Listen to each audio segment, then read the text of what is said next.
Okay. Sircilla powerloom వస్త్ర పరిశ్రమలో పనిచేస్తున్నటువంటి పవర్లూమ్ కార్మికులు, వార్పిన్, వైపని అనుబంధ రంగాల కార్మికులు, టెక్స్టైల్ పార్క్ కార్మికులు ఎదుర్కొంటున్నటువంటి సమస్యల మీద ఈరోజు సిఐటియు పవర్లూమ్ వర్కర్స్ యూనియన్ ఆధ్వర్యంలో చేనేత జౌళి శాఖ జాయింట్ డైరెక్టర్ గారు సిరిసిల్లకు వచ్చిన సందర్భంగా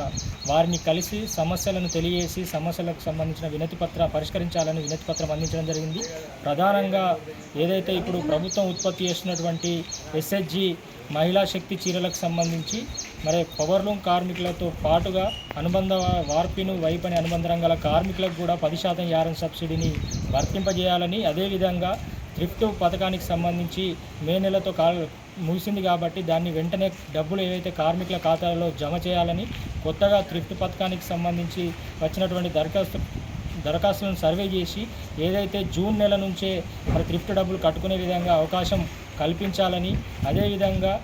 2023 సంవత్సరానికి సంబంధించి 10% యారన్ సబ్సిడీ డబ్బులు రావాల్సినటువంటి ఇతర రాష్ట్రాల కార్మికులకు కావచ్చు, సిరిసిల్లాలో మిగిలిపోయిన కార్మికులకు వెంటనే అందించాలని, టెక్స్టైల్ పార్క్లో కూడా మరి కార్మికులకు తగ్గించకుండా యారన్ సబ్సిడీని ఒక మీటర్కు ₹42 చొప్పున అందించాలని, అదేవిధంగా వర్కర్ టు ఓనర్ పథకాన్ని వెంటనే అమలు చేసి కార్మికులకు అందించాలని, టెక్స్టైల్ పార్క్లో సిరిసిల్లాలో కార్మికులకు తో పాటు మెరుగైన వేతనాలు వచ్చే విధంగా ప్రభుత్వ వస్త్రాలన్నింటికి కూడా ప్రభుత్వ పరంగా కూలీ నిర్ణయించి ఇచ్చాలని తదితర డిమాండ్ల మీద ఈరోజు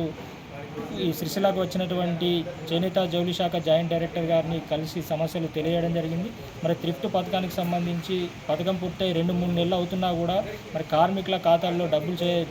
జమ చేయడంలో కాలయాపన జరుగుతూ ఉంది. మరి కార్మికులు ఎన్నో ఆర్థికంగా ఇబ్బందులు ఎదుర్కొంటారు కాబట్టి ఏదైతే ప్రభుత్వ గొప్పల కోసము కాలయాపన చేయడం సరికాదు. వెంటనే ఈ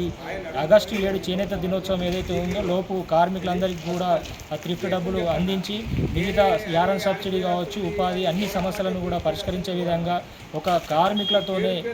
సమీక్ష సమావేశం ఏర్పాటు చేసి సమస్యలన్నీ పరిష్కరించే విధంగా చర్యలు తీసుకోవాలని మేము ఈ సందర్భంగా డిమాండ్ చేస్తా ఉన్నాం. చేనేత దినోత్సవం లోపు అన్ని సమస్యలు పరిష్కరించే విధంగా ప్రభుత్వం కావచ్చు, అధికారులు చర్యలు తీసుకోవాలి. లేకుంటే కనుక మరి రానున్న రోజుల్లో కార్మికులందరితో పెద్ద ఎత్తున ఆందోళన పోరాటం నిర్వహిస్తామని చెప్పి సిఐటి పవర్ వర్కర్స్ యూనియన్గా మేము తెలియజేయడం జరుగుతూ ఉంది.